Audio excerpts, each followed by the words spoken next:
like a Hellcat.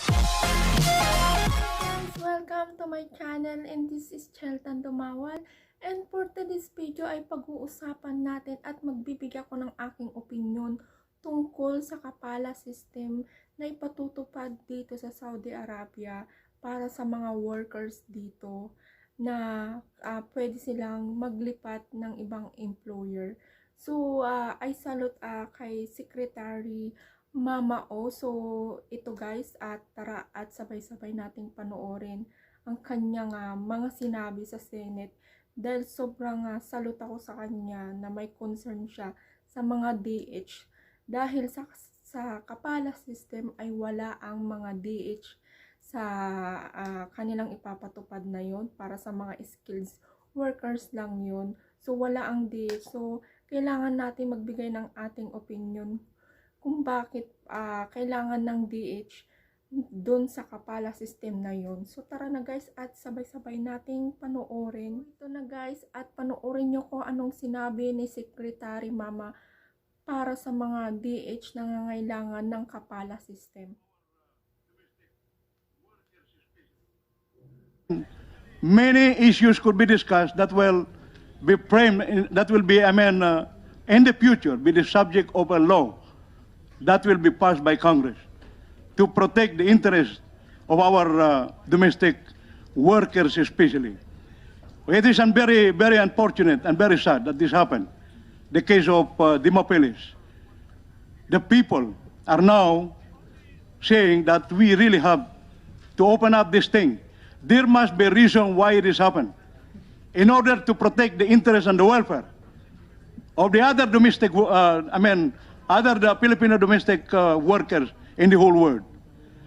The one thing also, because in the Middle East, in different countries, there is that non-applicability of the labor laws. The labor laws of Saudi Arabia, the labor laws of Kuwait, do not apply to domestic helpers. So, when these labor laws are not applicable, you are not protected by the international standard on labor. And that is the bottom line. There is no applicability of the labor laws in this country to our domestic helpers. Now, if we are going to continue in the future the deployment of domestic helpers, we should insist that this Kafala system should be out, because no matter how we protect our domestic helpers, if this Kafala system will still be applicable in Kuwait, we will still, our domestic helper will still be locked in the room. They cannot go out. They cannot make any contact to the outside world.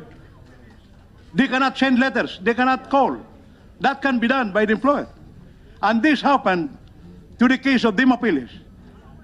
Dimopilis was hired in 2014. Now, for more than a year, as pointed out by the Secretary, Dimopilis was already dead, and this goddamn stupid employer ran away from Kuwait.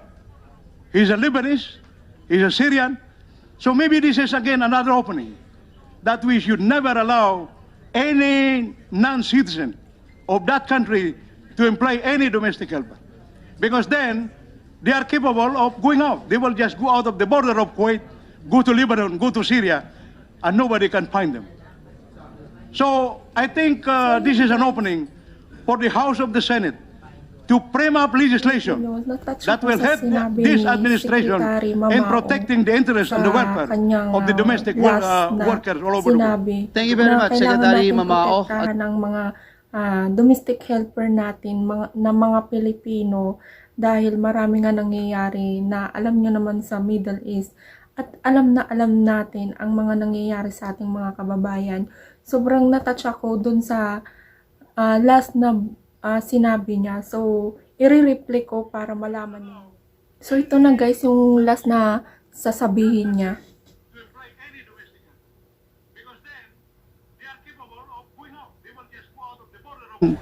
Many issues could be discussed that will be framed, in the future be the subject of a law that will be passed by Congress to protect the interests of our domestic workers especially.